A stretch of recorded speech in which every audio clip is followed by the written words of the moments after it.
What's up, everyone? Welcome to episode 26 of the Season Gaming Bitcast. And today we're going to be talking about E3 2018. So, Bert and I are going to do a conference overview for all of the major conferences, what we know about them to date, and any surprises we think they have in store for us. So, we're going to first kick off with just a few of the big news topics from the past week or two, and then we'll jump right into our E3 coverage. So first up in the couple news items we want to touch on, Epic Games, obviously makers of Fortnite, the biggest game in the world right now, they have come out and said they are going to put up $100 million, almost sounds like a Dr. Evil quote, for the first year of competitive play in Fortnite, which is almost unheard of, right? You know, most competitive tournaments have a $1 or $2 million prize pool. Maybe they'll offer 10 to 15 million to some of the largest games over the course of a year.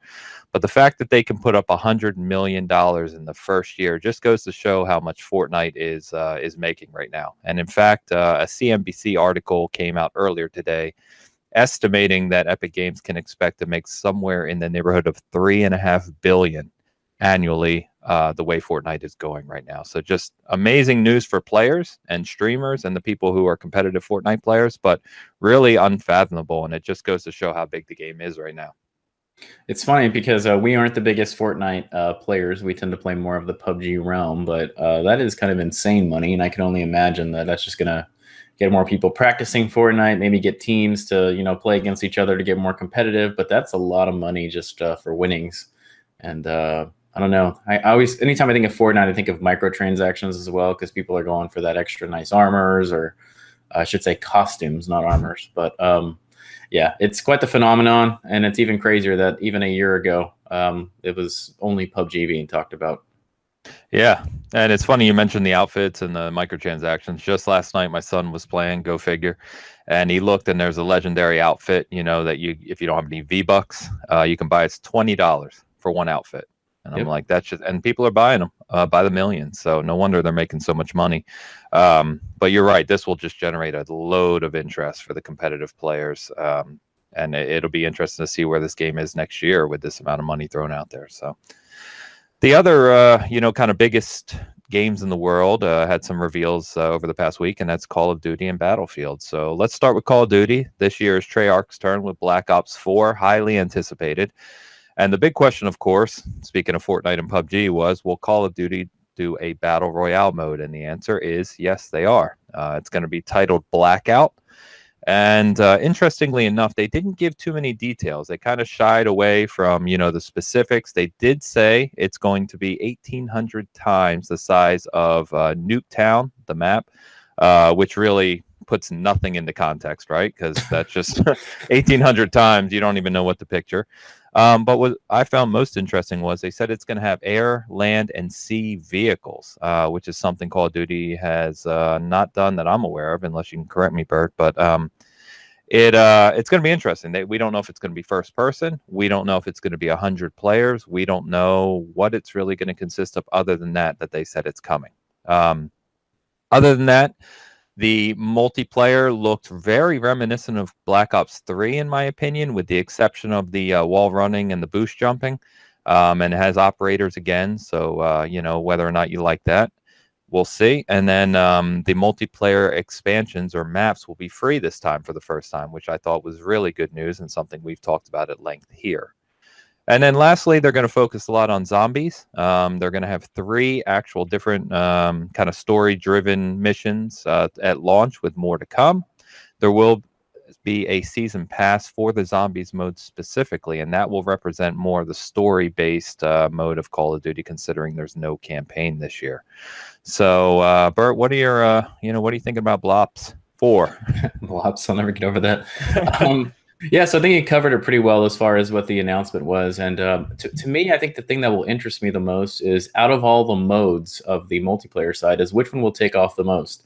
You did mention that during the Battle Royale Blackout mode that they mentioned, they didn't show much. They kind of had like the skeleton mode in the background kind of running to kind of give you an idea of what it may look like from a programming side. Not really any real gameplay or anything. I have a feeling at E3 they'll kind of show us a little bit more, and maybe we'll get to at least see some of the mode played. But you're right, there has never been a Call of Duty that you could actually control those things. There was like Modern Warfare where you could get into a helicopter and shoot down like in night vision mode. And there has been like even the current World War II where you kind of arrive on a boat in the campaign, but not anything that you can control those things from a, you know, moving around or navigation around a map. So it will be interesting to kind of see that. I'm not really too keen on zombies in general. So I think that they're really pushing the zombies because there's a lot of people that only play zombies. So I think they're kind of tackling all of the multiplayer audiences that play the Call of Duty realm. You got the Battle Royale covering the people that are super obsessed with Battle Royale. You've got multiplayer for the people that only play PvP multiplayer. And then you've got the zombies being covered because if you've never played zombies before, it is a full AAA experience. You have actors that come in, you have you know, their faces shot in detail, you have dialogue, and it's like a story being played. Once that story disappears, it's simply killing zombies. So I have a feeling that's gonna really appease the zombie fans. But overall, from the announcement, I got a very much a Blops 3.5 feeling when I was watching. I didn't feel like this is much of a new game. I feel like they've tweaked the Blops 3 gameplay to kind of ground it, no pun intended, and kind of make it more of a, I guess, a realistic shooter versus kind of the crazy Blops 3 wall running and double jumps that were going around. But it interests me. However, I was kind of let down. I was hoping for an overall new experience, even if campaign was removed. But funny enough, there's still rumors that campaign has not 100% been scrapped, that it may still come out sometime in the future. I wonder if this will be like an additional purchase or something, but we are getting a lot of the same characters back that have been in other Blops as well. So kind of hit and miss depending on what you've liked from Black Ops in the past. This might be right down your alley. I do know a lot of people that have only played the campaign of Black Ops, though, which is interesting because the Black Ops campaigns have been kind of very psyops and a lot of psychological thriller type stuff inside of it. So I think people have found that the most interesting out of the stories. Yeah, all good points. And it's kind of funny because I think we talked about this a little while ago, several Bitcasts ago, when they were talking about the rumor of there being no campaign. And I think at the time we said that it'll be interesting if they do multiplayer with extra maps, they expand zombies and then add battle royale, which is exactly what they did. So a little, we called that one pretty well. But I'm in the same boat. I'm interested to see what Blackout looks like.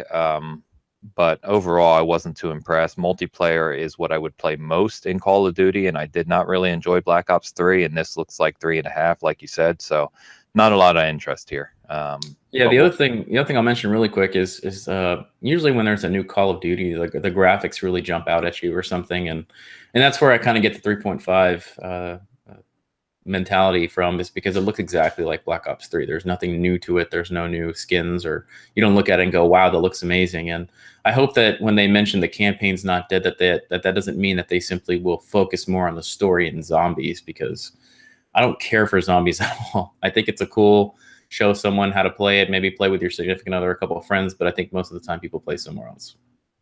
Yeah. All right. So we don't have to spend any more time on that right now. Let's talk about one of its biggest competitors in Battlefield. So Battlefield 5 was finally unveiled last week. It, real quickly, this may take us 5 minutes alone, of the different dates you'll be able to play Battlefield 5, and this is kind of ridiculous, so bear with us. The official release date is October 19th, so that's a week after Call of Duty, a week before Red Dead Redemption 2, which is already absurd, right? Then, if you buy the deluxe edition, you get 3-day early access to the title, which means you'll be able to play it on October 16th. However, if you're an EA Access on Xbox One or Origin Access on PC member, you'll get early access to play it for a limited time starting October 11th. So a week prior, or 8 days prior to the official release. And then on top of that, they're going to have a closed beta as well. That'll be only open to people who pre-order the game, but they haven't given the dates for that. But it's obviously going to be before those other dates. So it sounds like, depending on how big of a Battlefield fan you are, you'll be able to get access well ahead of October 19th, which is the original official launch date, excuse me. So now that we got that out of the way, the reveal trailer was really interesting for Battlefield 5. It was really cinematic, and then it turned directly into gameplay in the same video. And what I think they were highlighting was basically a lot of the changes they're going to be making to the squad system. We have a list on our site of all the kind of information dump, if you will, of the changes to the squad system and how things are going to work around revives and healing and supplying and all those things, which sound really, really interesting. The game will also have one-off campaign with its own story, but just little stories behind the characters. And then lastly, they also announced that the premium pass that has been in the last several Battlefields is going away, and that the expansions and multiplayer maps will be free for Battlefield as well. So more good news there. And sorry, I said lastly, but one more thing is they also confirmed there'll be no loot boxes either. So it sounds like Electronic Arts has hopefully learned their lesson after Battlefront 2 last year, and we can expect a lot of good content for Battlefield 5 for all players. Yeah, and it seems like with this Battlefield, a lot of people were looking for a modern take on Battlefield, and they're simply moved over to World War II. If you played Battlefield 1, more of the World War I feel. So it really depends on where you're at. I think a lot of people have got a taste of World War II for Call of Duty, and they're looking for something new. But it has a weird way of looking fresh, in my opinion. And as I said, I do like to play campaign, so I did like that the single stories were back. It seems like they're doing a lot of new stuff from the presentation. And I keep joking with Ames, but if you watch the presentation, Trevor Noah was cringeworthy in his horrible jokes. I found it pretty lame. But overall, it was cool to kind of see all the new stuff. However, this is one of those games that you have to actually play to kind of make a judgment on. And I hope it doesn't launch just totally bug-ridden as all the other Battlefields do. Another joke we have is you have to wait 6 months to a year before you can actually enjoy a Battlefield game. So we'll see. I mean, they're doing some pretty big stuff. One thing I will say about the actual trailer, not the whole reveal presentation, was, man, there was a ton of stuff going on in that trailer. It was almost too much to keep up with. You got to watch it 3 or 4 times to kind of see everything that was there. Dice did mention that there's a lot of hints about the gameplay that was in the trailer as well that was not covered in the reveal. So as you watch all the different things, and customization to your characters was also something touched on a lot that you can. And one of the horrible jokes that Trevor Noah was saying is you can make your player look badass and you can make them look awesome. And so I think they're spending a lot of time in customization as well. Yeah, so the big question, of course, was, will Battlefield show Battle Royale as well? And from what we've heard, they are doing a version of it within another mode. So at the end of their Operation kind of large mode that they debuted in Battlefield 1, there will be a mode called Last Stand, where everyone will be, by themselves and, last man standing, right? But it seems kind of weird for that not to be a dedicated mode you can just go in and play. I think at least right now, from what I've heard, I can already hear the player base saying, I don't want to have to play the full Operation just to be able to play Last Stand, make it its own mode. So we'll see what DICE does there, but that won't surprise me.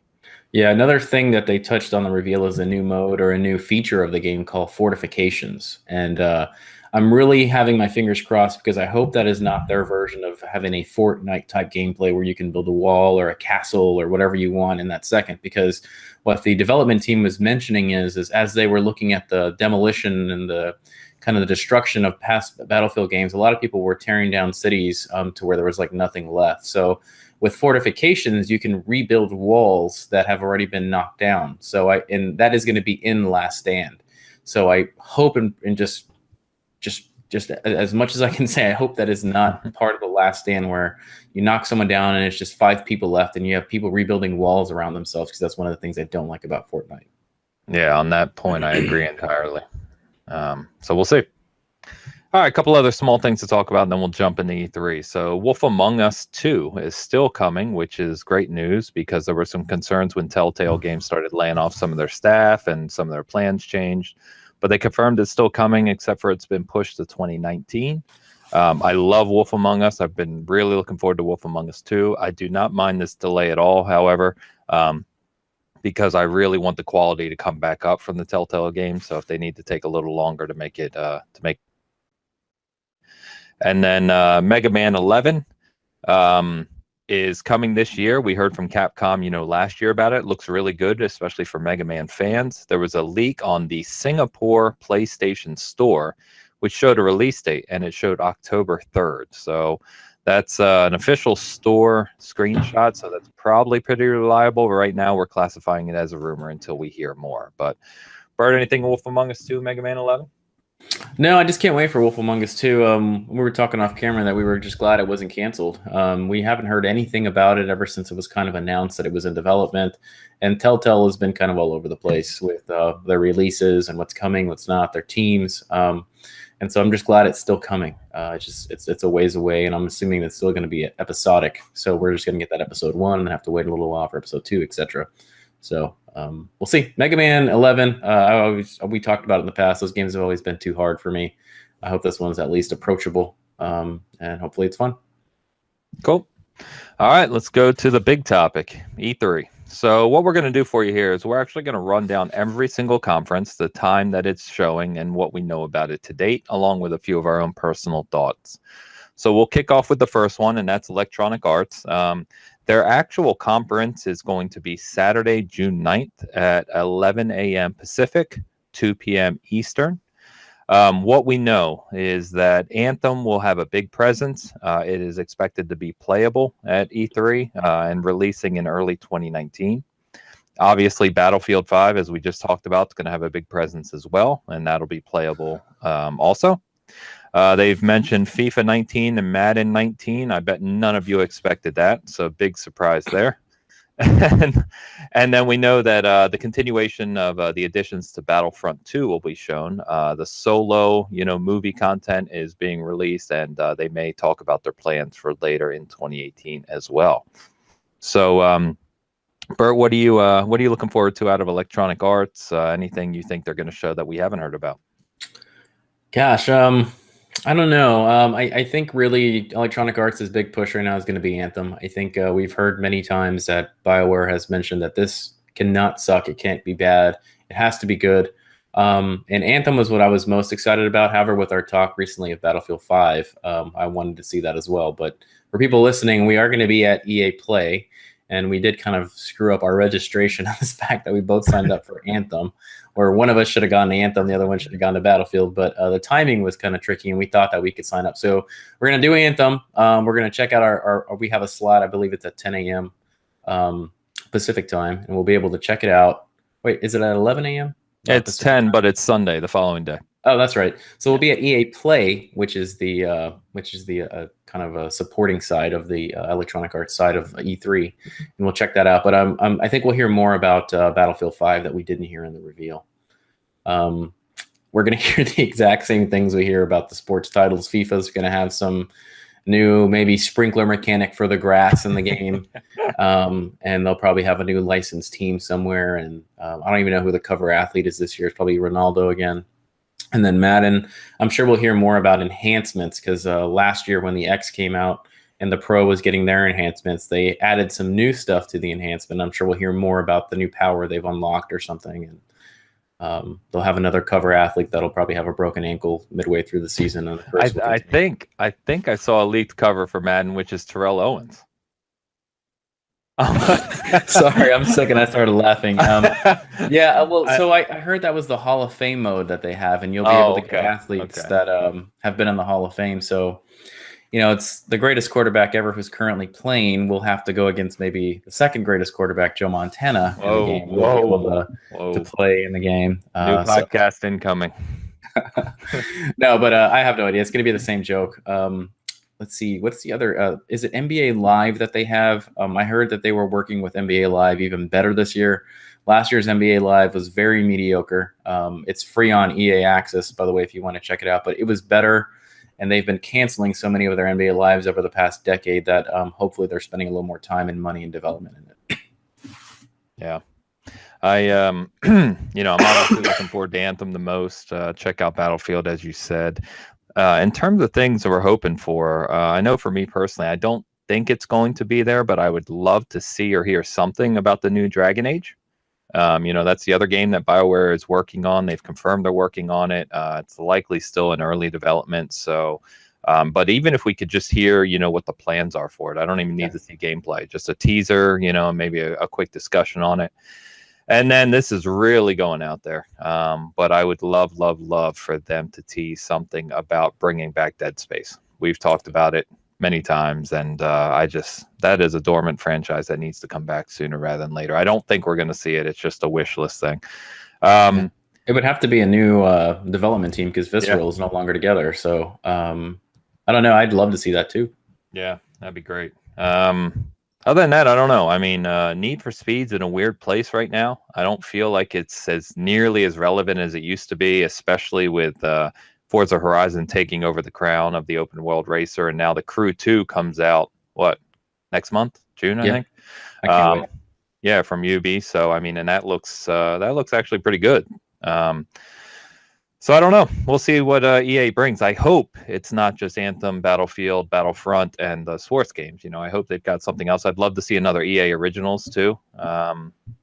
We started a way out, which is a whole nother topic we won't get into. But it'd be cool to see something else out of that kind of label, if you will. Yeah, to your point, and we can move on. Is I think they have to have something new to keep us interested in electronic arts for the future, not just what's happening for the rest of the year in early 2019. So it might be exactly what you mentioned, Dragon Age, which is like 30-second teaser, and maybe it's even the new Dragon Age like brand coming out and out of the dark or something, and that's it. So we'll see. Yeah, we could nope. All right, the next conference in sequential order here is Microsoft's or Xbox conference. That's going to be Sunday the 10th, June 10th at 1 p.m. Pacific, 4 p.m. Eastern. It'll be broadcast worldwide as always. It is rumored to be up to 2 hours long. I don't know what they're going to show for 2 hours, especially when they have no new hardware announcements, but that would be really impressive if they do that. And surprisingly, Microsoft, a lot of their conference stuff has leaked early the past few years, but we don't know much about what they're going to show. We obviously expect that Forza Horizon 4 will be there. The rumor has been for a while that it's going to be Japan, and some of the recent rumor has been kind of shifted that to Hong Kong based on some art that was leaked. But other than that, we don't really know. You know, we expect to see something for Halo 6. It's just that time. I would be shocked if we don't see something for Halo 6. And then the Walmart leak that came out a few weeks ago that everyone kind of laughed at, that has now been vindicated a little bit because of the announcement of Rage 2, which we'll get to. That had in it Gears 5. So it'll be surprising if Gears 5 shows this early, having been on only a year and a half or so since Gears 4 launched. But I think that would be great because big Gears fans here. So other than that, though, we don't know. We expect obviously some more indie games, hopefully some excuse me, some teasers of new first party projects. Hopefully the Fable reboot that is rumored to be working on. But other than that, we don't really know. Yeah, I think we'll hear more on Crackdown. So we have to hear something Yes. about it. Whether it be, this is going to sound horrible, but I think it's going to get delayed again. And I think it's going to get delayed till maybe even 2019, maybe early 2019.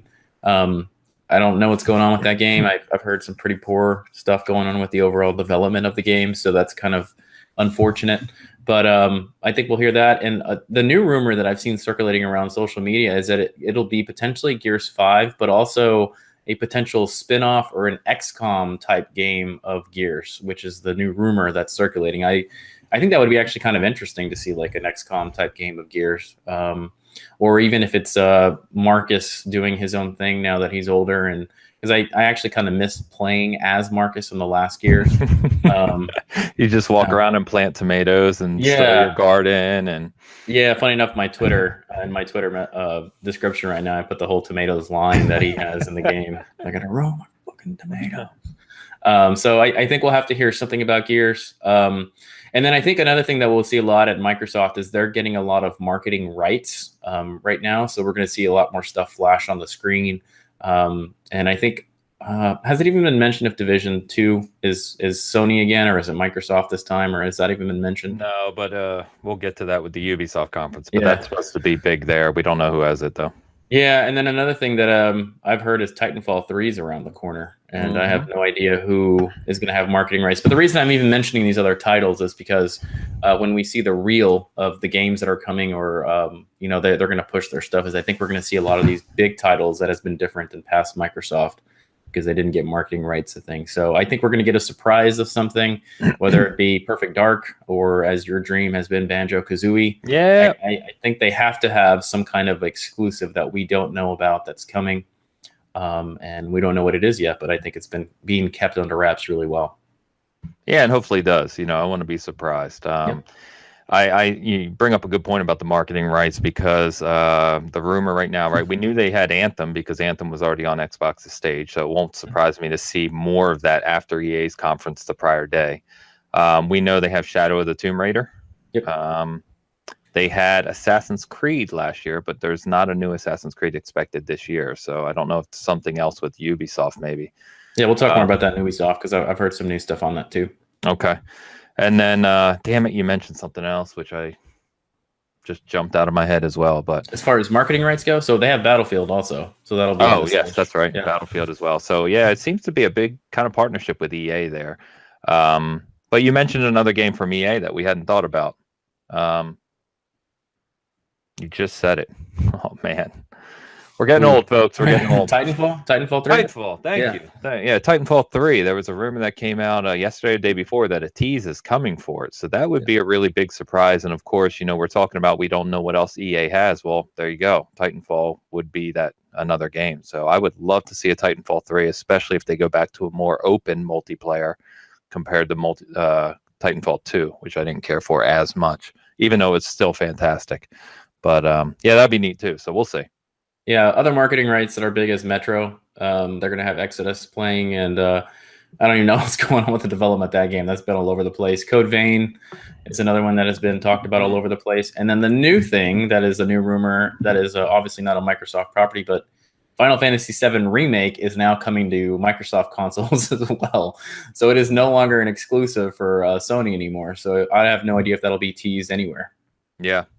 And I think, which seems really strange, right, is Kingdom Hearts 3. A lot of people seem to think is a PS4 exclusive. It's not. And I know there was something shown on the Xbox stage before for Kingdom Hearts, which was kind of strange. So who knows?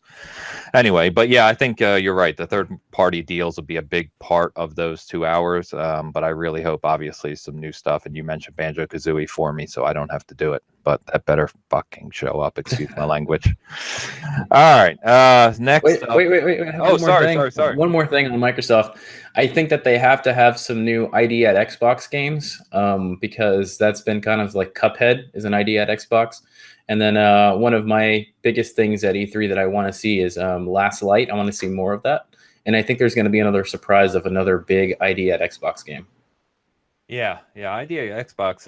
What was it? They announced they're over 500 games now. They announced over 1 billion hours played of ID games. It's just been huge for them. And it would be really cool. I know someone was asking. I think it's too early just because of the way that game's developed, but it would be really cool to see some additional Cuphead content, whether it's additional content for the first, I don't think so, or even just a tease for future Cuphead stuff. Yeah, I would love that. All right, so that is at 1 p.m. Pacific on Sunday, like we said. Later that evening at 6:30 Pacific, 9:30 Eastern is Bethesda. And Bethesda the past few years has been pretty interesting conferences because they're short and sweet. Last year was like 40 minutes, but they announced a bunch of games and they said everything that we're showing you can play this year, which was really cool. Last year that included Wolfenstein 2, and I'm going to forget a whole bunch of other games. Evil Within 2, thank you. So this year we know we're going to see Rage 2, right? Which was the big release just a couple weeks ago. I was hoping personally to see Doom 2, but with ID helping on Rage 2 development, I don't know if that's going to be the case because I don't really know the extent of how they're helping there, but we'll see. There's a rumor that Fallout 4 is being ported to the Switch, and just like Skyrim is on 94 different platforms now, and the way we've seen the Switch be port heaven, that would not surprise me at all because I'm sure Skyrim sold well on the Switch and Fallout 4 would probably do the same. So that doesn't surprise me. And then lastly, Todd Howard's team. Todd Howard's team is the big, Elder Scrolls team. They have said that Elder Scrolls 6 is in development, but it's still very early. I think they were working on an unannounced new IP. And the question is, will this be the year that we finally get to see that? I hope so, of course. So we'll see. What do you think? Yeah, Rage 2's trailer kind of blew me away as to how fun it looked. I don't know if it's going to be just the amazing game or anything, but it looks like a lot of fun. It's got a lot of mixed things on it. I don't know. Doom 2 looks really cool, and it did leave at a cliffhanger type, so there's plenty of game left to be played there. And I think with the audience that is on Switch, I think it's looking pretty cool. So I don't know. Bethesda is a very hit and miss for me. I don't really know of a lot of new stuff coming, but it does look really interesting so far.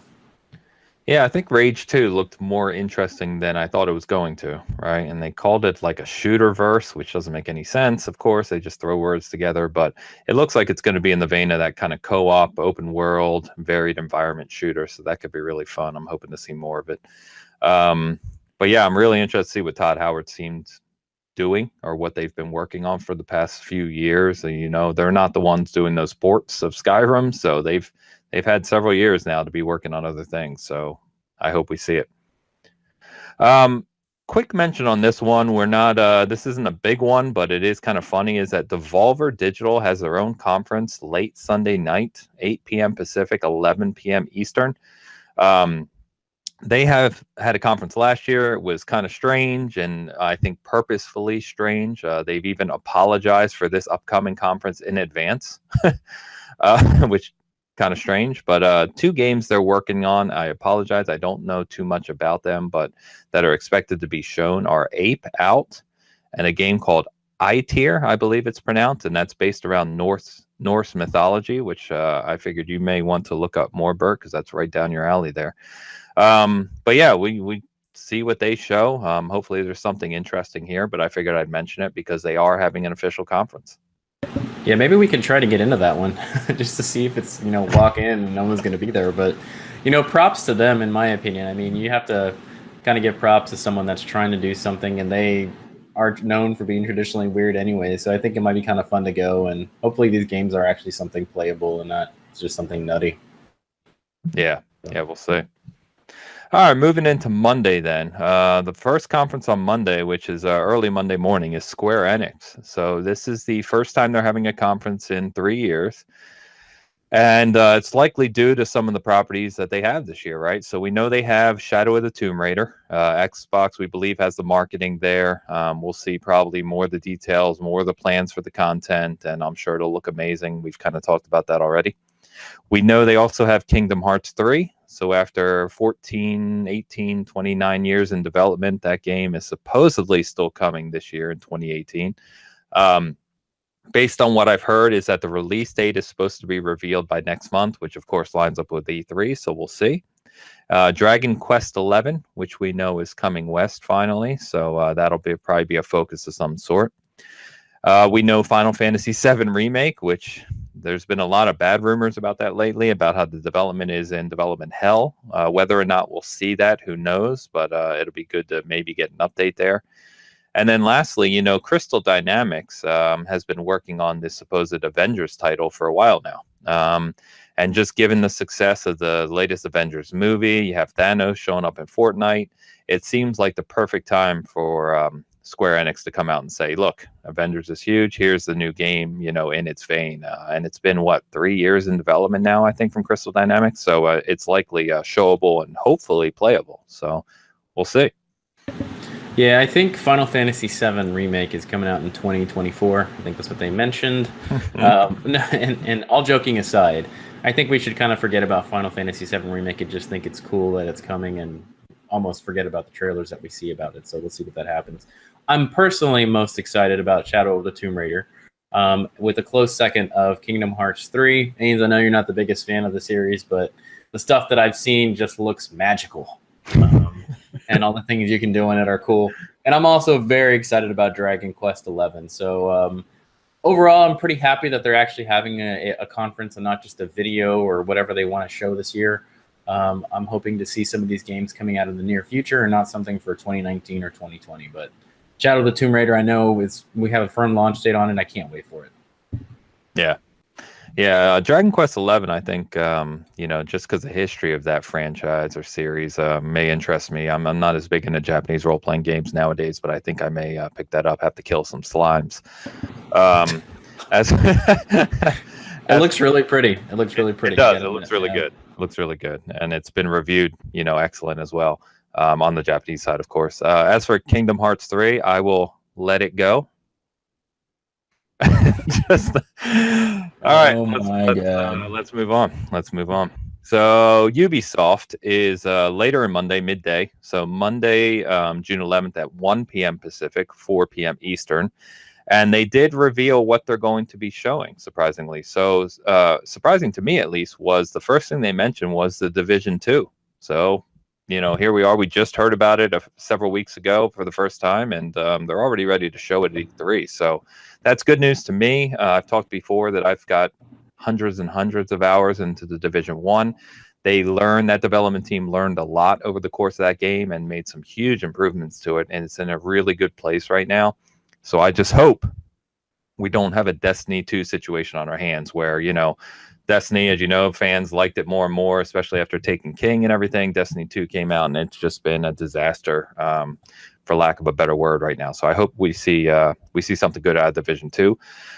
Your anticipated title, Bird, Beyond Good and Evil 2, they're going to be showing and talking about. So hopefully we'll get to see more of that. Maybe even see, hopefully, how it ties into the first one, being that it's a prequel. Skull and Bones, which I'm really excited about. And I think a lot of people want to see more out of that title that they debuted last year. So we'll see that. And then from a rumor side, the big rumor is Splinter Cell. Is Splinter Cell going to return this year? There's been a lot of signs pointing to yes. I personally think it will. So that would be just fantastic if that happens. And then most people have completely forgotten about this, including the movies, but they've been working on Avatar, a game tied to the movie franchise, which was supposed to make its return here this year, but got pushed to next year, I believe, right? 2019 now is the first return of that movie. So whether or not we see anything out of that, who knows? And then, of course, will we see anything further with the relationship they developed with Nintendo around Mario and Rabbids or anything of that? I don't know, but we know the big titles they're going to be shown. Yeah, there's one more, Crew 2, even though it's not really like a huge announcement or anything. It's right around the corner for release date. But the only reason I mentioned that is because the more I see of it, the more fun it looks. Mm-hmm. It has kind of like a Project Gotham feel in the racing, and then the fact that you can go in the water and the air is also really cool. And I hope they've learned from the first launch that was kind of a failure, but then it picked up some traction as the game kind of progressed and matured. But go figure that we're talking about Ubisoft and the games we're saying didn't launch great but got better over time, right? Yeah, and as well as that goes, I've been hearing a lot of rumors that the next Assassin's Creed is a reboot of kind of the series, because Origins doesn't really follow the last ones in any way whatsoever. It's exactly the origins of kind of what happened with the Assassins and how the Assassins started, if you haven't played the game. And I'm not sure if they're going to go back to the main character that you played outside of the game that you're actually playing. I can't for the life of me remember his name now. It's at the tip of my tongue, but I can't remember. No. In the original Assassin's Creed, the guy who actually gets into the Animus. Sorry.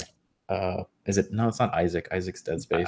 I'm not an expert on that one. It'll come back, but eventually, I've been hearing that they're doing a complete reboot, and we've heard numerous locations. We've heard China. Funny enough, China's another location that has been rumored, and we've heard the Middle East, other places in the Middle East. So who knows what that'll actually be like.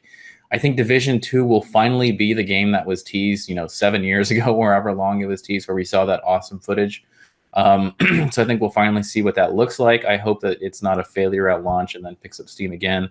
That's kind of one of the funny things we've been seeing about Ubisoft, is the games kind of launch kind of mediocre, and then they fix something massive, and then all of a sudden everybody's coming back. I mean, Division 1 has like a massive community now, as does Siege and Ghostland. For Honor too. Wildlands. Yeah, and For Honor. So I hope the games are better. I've also been hearing weird rumors of Watch Dogs having a third game. So I don't know if that's going to happen. Watch Dogs 2. I wouldn't call it a failure, but I wouldn't say that it had a warm reception as the first one did. And who knows if that's going to happen. But Skull and Bones, I'm super excited about. That does have, I believe, a firm launch date for the fall. So to play that would be cool. And another horrible rumor that I've heard is Beyond Good and Evil 2 is actually going to be next gen. It's not going to be this gen, but who knows? And I think they're going to close out the conference with a teaser of Splinter Cell. That's all I got to say about it. They better close with that. Yeah, I think you may want to check. I'm pretty sure Skull and Bones was expected this fall, but they changed it to 2019 now. Damn it! It looks really cool. I mean, I'm actually probably going to pick that up. Yeah. Yeah, I don't know. I'm, you're an even bigger Splinter Cell fan than me, so I'm really hoping we see that. I really want to see more of Division 2. I think that's probably the thing I'm most interested in. But the Crew 2 does look really good. It surprised me, and I think taking that extra time is going to help it a lot. It also comes out in the summer, which is a great time, especially get a few months in before Forza Horizon hits, right? Exactly. Yep. And then they confirmed that there was a video. It wasn't from Ubisoft, but like a I don't know what you want to call him, influencer or what have you. A guy on YouTube was playing the Crew 2 on the Xbox One X and confirmed it runs in native 4K at 60. Wow. I think it was native. I know it's 4K 60. I think it was native, but it looked really, really sharp. So that'll be really impressive if it's 60 running at 4K. Look good. So, all right.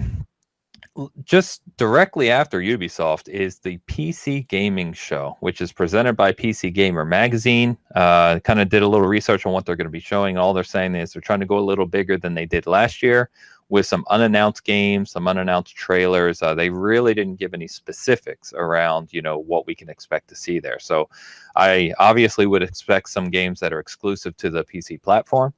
And whether or not there's anything, kind of cross-platform that has some unique PC features. I don't know if they're going to talk any hardware, maybe some of the new processors or GPUs that are coming out. I'm not really too sure, but I just want to make people aware of it. So that's Monday the 11th at 3 p.m. Pacific or 6 p.m. Eastern. Yeah, and for people that are PC gamers, it's not that E3 doesn't care about PC gaming. It's just traditionally been more of a console conference. So it's cool that they're actually having some kind of a conference for PC. Yeah, and that's really because, right, the big publishers and companies are the ones spending all the tens and hundreds of millions to show their stuff, and they're mostly console based. So, Right. So moving on to Monday evening, occupying the same slot they did last year is Sony or PlayStation, and that's going to be Monday night at 6 p.m. Pacific or 9 p.m. Eastern. Sony is doing something different this year. So they announced that they are not doing a traditional conference. Instead, they are going to focus on kind of a deep dive on 4 of their major titles that we're already aware of. So that is Spider-Man, Last of Us 2, Days Gone, and Ghost of Tsushima. So they said a really deep look at Last of Us 2. Obviously, with Spider-Man, we're probably going to see actual gameplay elements, story elements, and just more of what we can expect, knowing that that game releases just a few months after E3, and people are hugely excited for it. In fact, I saw that they have a huge mural already done, outside of E3, and video advertisements already around the place. So that looks really cool. Days Gone, we're hearing not so great things about. A couple of the publications have come out and said the gameplay is kind of sloppy, and they hope the story can save it. So whether or not that gets buttoned up by next year's release, we'll see. But we know that's a 2019 game now. And then Ghost of Tsushima from not Ben Studio. Ben Studio is doing Days Gone. Ghost of Tsushima is the infamous developer, right? Sucker Punch. Mm-hmm. So that looked really interesting in the debut trailer, although we haven't seen any of what it actually is. It feels like it's going to be an open world game. We don't really know though.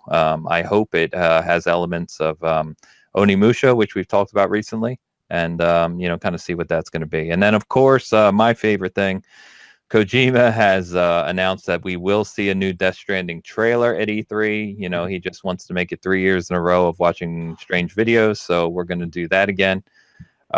Personally, I've ranted about that enough, so I'll save you from it this time. But not too interested in that really, unless they're going to show gameplay, which it doesn't sound like we're going to see. He said trailer, so I don't really know what that means. We'll see. Yeah, it's rather unfortunate. I mean, we've been seeing Death Stranding trailers for years now, and someone had a funny joke on Twitter that I saw. It's like Death Stranding will show trailer, potentially gameplay, and people will be even more confused. So I think that's true, and it's really strange because as we're playing Metal Gear Solid on Force to Play, a lot of the stuff make no sense whatsoever, but people enjoy it anyways. But it's just different. I think Kojima has his own way of directing and developing a game. I just hope that it has some kind of gameplay that saves it from the kind of convoluted, just weird ass shit stories. But the other thing is sticking with Last of Us 2. I hope there'll be some kind of gameplay that is shown outside of like the pre-rendered trailers, or if it's in engine, I hope they'll have something. There's been some rumors going around that Joel may be kind of the bad guy or have some weird things, and I have no idea if that's true or not, but I hope not, because Joel's one of my favorite characters, and to see him turn bad would be weird. But I think Spider-Man will be playable at E3 for even fans, and I think we'll be able to put our hands on it, which would be kind of cool. Probably have a whole Sony section where you can go play Spider-Man and play the first level or something. So I think that'll be cool.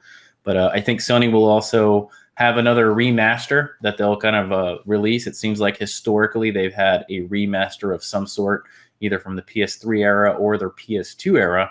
I have no idea what that will be this year. I think it'll be kind of a surprise.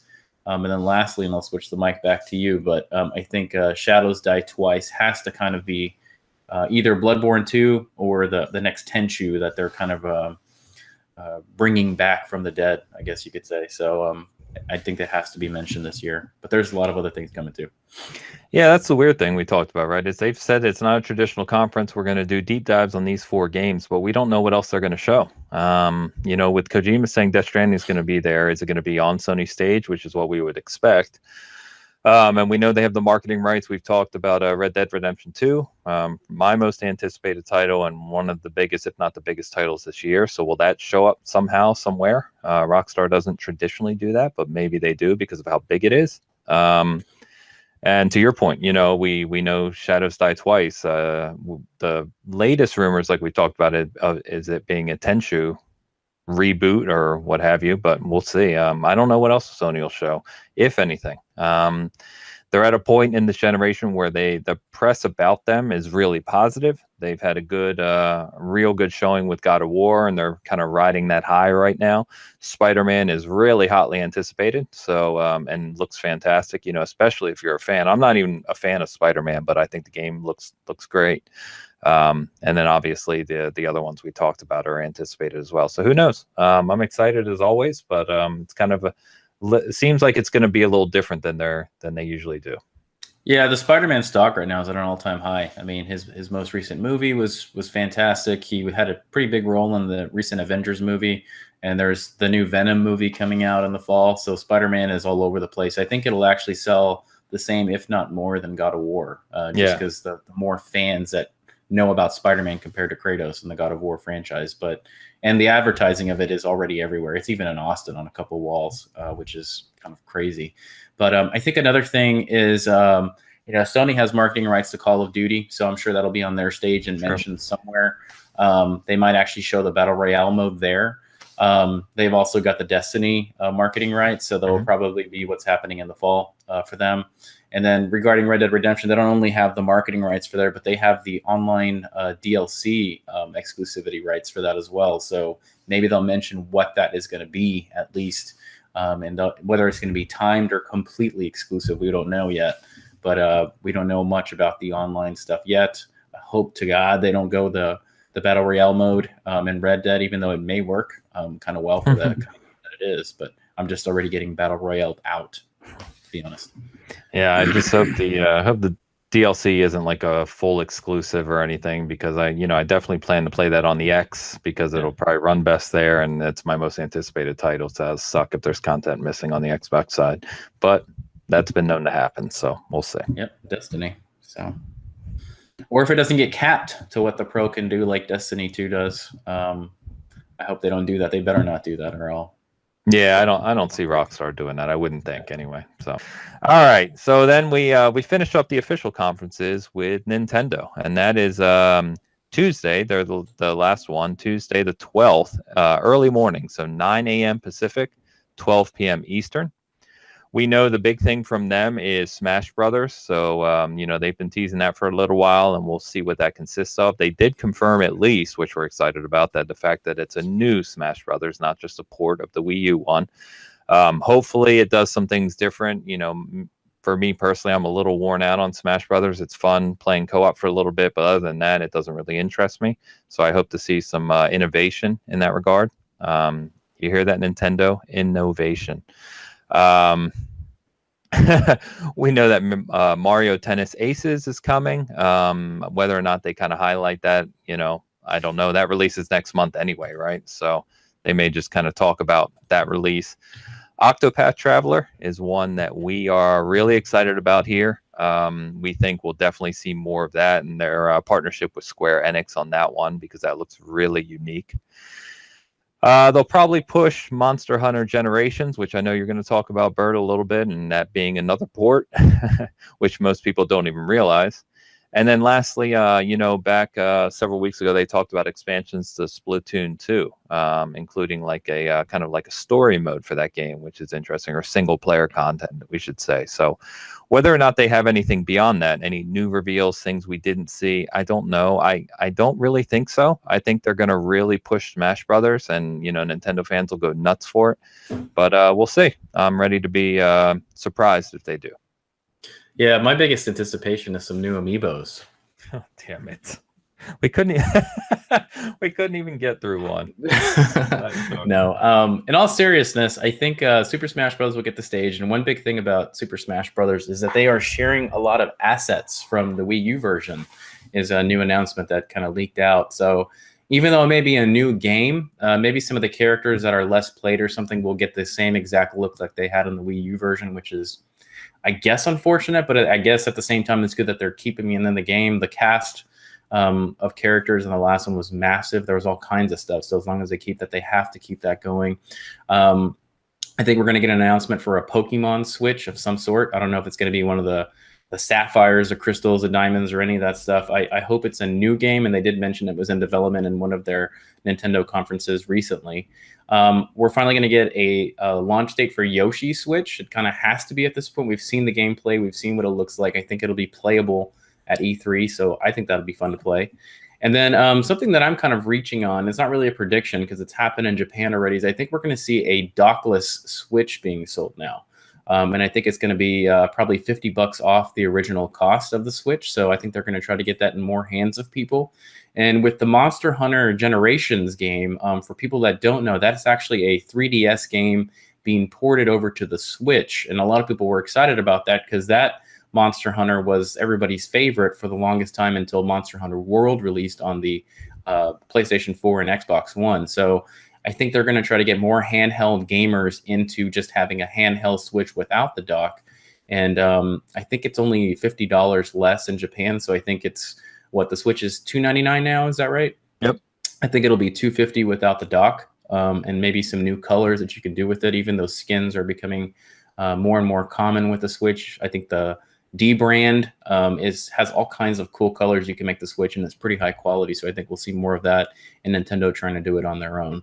But I hope we see something from Metroid Prime 4, whether maybe it's a longer trailer with maybe Samus just showing her face this time or something. But everything I've heard about that is that it's a long way away and still not coming. There's still supposed to be another Bayonetta coming, so maybe something on that.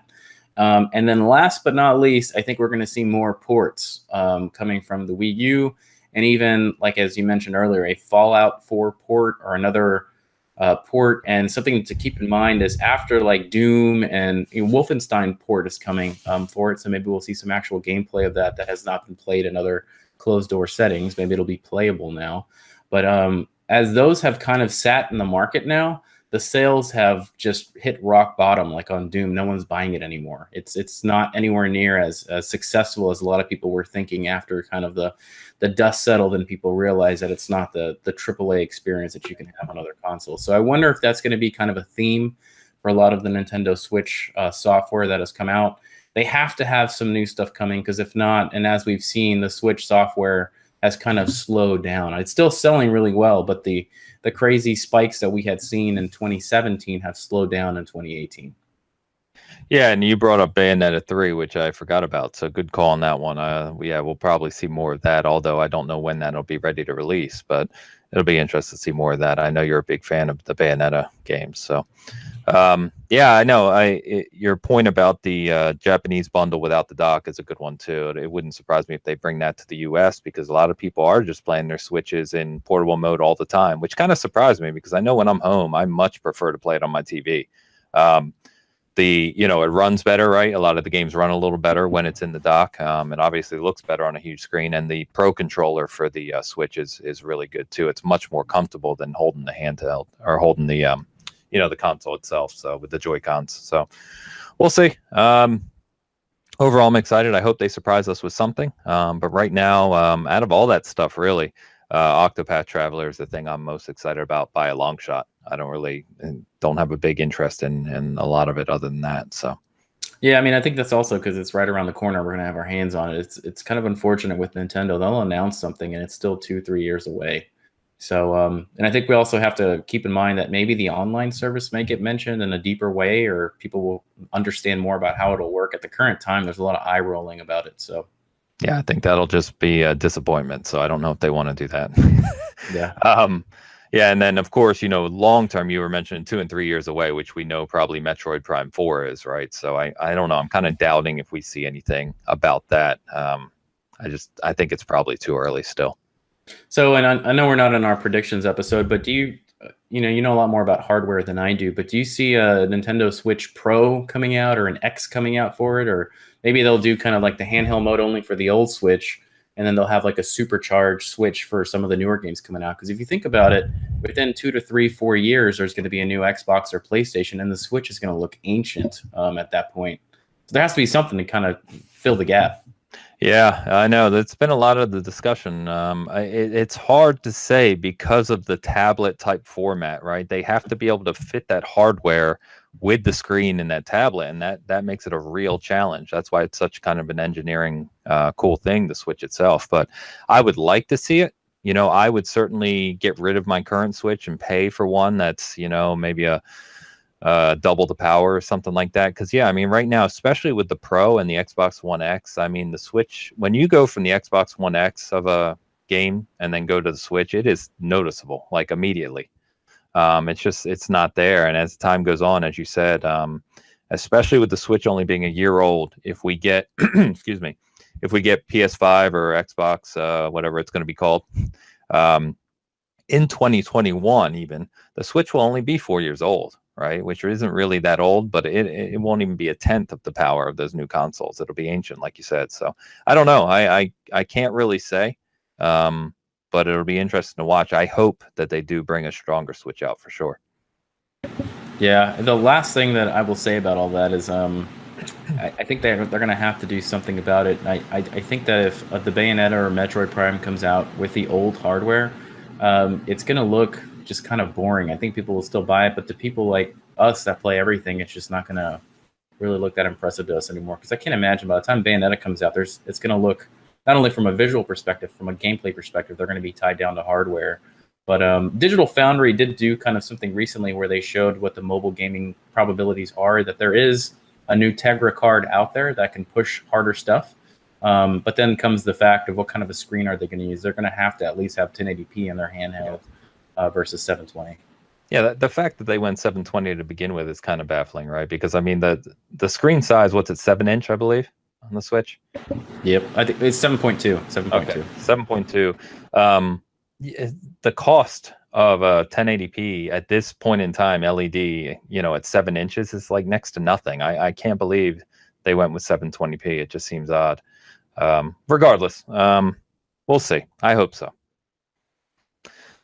So that is it for our E3 conference overview and Bitcast 26. So wanted to thank everyone for joining. I wanted to kind of talk about our E3 plans as we're kind of developing these and getting ready for E3 itself.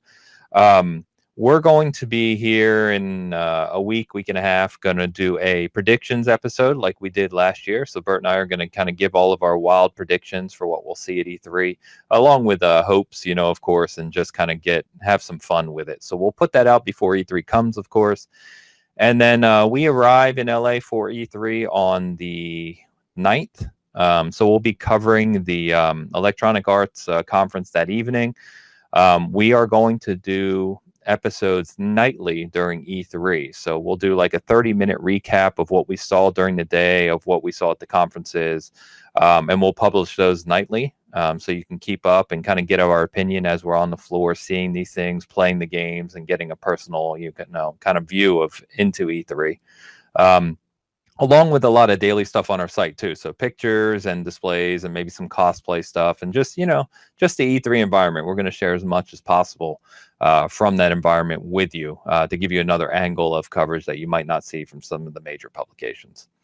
So anything you're looking forward to specifically there, Bert?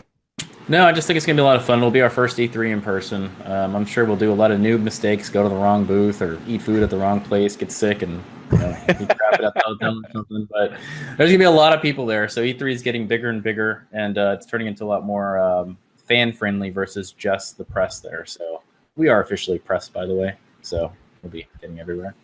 But no, I'm just kidding. Well, we hope it's interesting for everybody, and we'll be actually taking feedback. If there's something that you really want us to take a look at the conference, we'll definitely try to get to that booth or maybe talk to representatives from there, and hopefully we'll have some good stuff for you.